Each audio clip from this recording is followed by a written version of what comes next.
सुप्रभात बच्चों। आज हम एक नया पाठ साहसी सलोनी पढ़ेंगे। जंगल के पास गांव में सलोनी अपनी माँ के साथ रहती थी। सलोनी की माँ मिट्टी के बर्तन और मूर्तियाँ बनाती थी। स्कूल से लौटकर सलोनी भी अपनी माँ की सहायता करती थी। उसे मूर्तियों को रंगने में बड़ा आनंद आता था।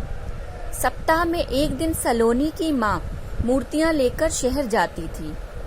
गांव में अधिकतर कारीगर और दस्तकार रहते थे। उनका शहर आना जाना लगा रहता था।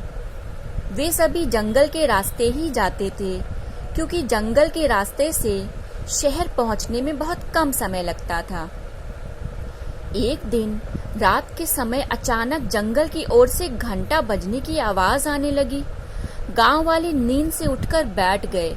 सब हैरान थे कि जंगल में घंटा कौन बजा रहा है। किसी को कुछ समझ न आया। अगले दिन दोपहर में भी कुछ कुछ घंटे की आवाजें सुनाई दी। रात को घंटे की आवाज बड़ी स्पष्ट सुनाई देने लगी। गांव वाले डर गए। एक व्यक्ति बोला, जंगल में अवश्य कोई भूत आ गया है। तो बच्चों, सबको डर लगने लगा। अक्सर घंटे की आवाज आने लगी। सबको लगा कि जंगल में पक्का कोई भूत आ गया है। इसके डर की वजह से धीरे धीरे लोगों ने जंगल के रास्ते से आना जाना बंद कर दिया। सलोनी की माँ भी जंगल से मिट्टी लेने जाने में घबराने लगी। लेकिन सलोनी एक समझदार, निडर और साहसी लड़की थी। वह बहुत हिम्मत वाली थी और उसे भूतों में बिल्कुल विश्वास नहीं था। जंगल के बाहर से चक्कर लगाकर शहर जाने में गांव वालों को कठिनाई होने लगी। उनके काम धंधे पर भी असर पड़ने लगा। एक दिन सलोनी की माँ की तबीयत ठीक नहीं थी। सलोनी ने कहा, माँ, आज मैं मूर्तियाँ लेकर शहर चली जाती हूँ। माँ ने रोकने की कोशिश की, पर सलोनी नहीं मानी।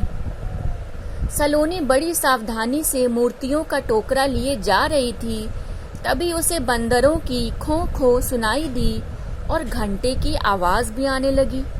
सलोनी थोड़ा घबरा गई, लेकिन वह हिम्मत करके आगे बढ़ती गई।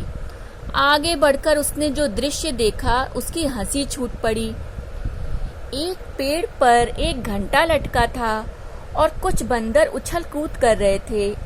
इससे घंटा हिल रहा था और बज रहा था। इसीलिए सबको लग रहा है कि जंगल से घंटे की आवाज आ रही है, तो पक्का कोई भूत है। सलोनी शहर में दुकानदार को मूर्तियां देकर जल्दी गांव वापस आ गई। उसने लेकिन किसी को कुछ नहीं बताया और गांव में खबर फैला दी कि आज जंगल के भूत को पकड़ने जा रही है। जिसे चलना है साथ चले।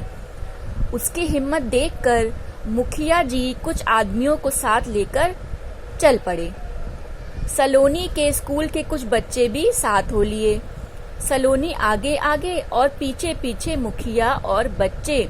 वह थोड़ा आगे बढ़े ही थे कि घंटे की आवाजें आने लगी। मुखिया जी और उनके आदमी सब डर गए, लेकिन सलोनी निडर आगे बढ़ती गई। बच्चे शोर मचाने लगे, सलोनी, कहाँ है भूत? अभी दिखाती हूँ, सलोनी ने कहा। पेड़ की ओर इशारा करते हुए सलोनी बोली, वाह देखो कितने सारे भूत हैं। अरे ये तो बंदर हैं, कहकर बच्चे हंसने लगे। मुखिया जी, वह देखिए पेड़ पर लटका घंटे वाला भूत। मुखिया जी ने सामने का नजारा देखा तो वह सब कुछ समझ गए और सब लोग खिलखिलाकर हंस पड़े। मुखिया के आदमी भी हंसने लगे। वे सभी बोले, या तो घंटे वाला भूत नहीं बल्कि हंसाने वाला भूत निकला। तो बच्चों, अभी आपने देखा कि कैसे सलोनी ने अपनी निडरता और अपनी हिम्मत की वजह से भूत का पर्दाफाश कर दिया।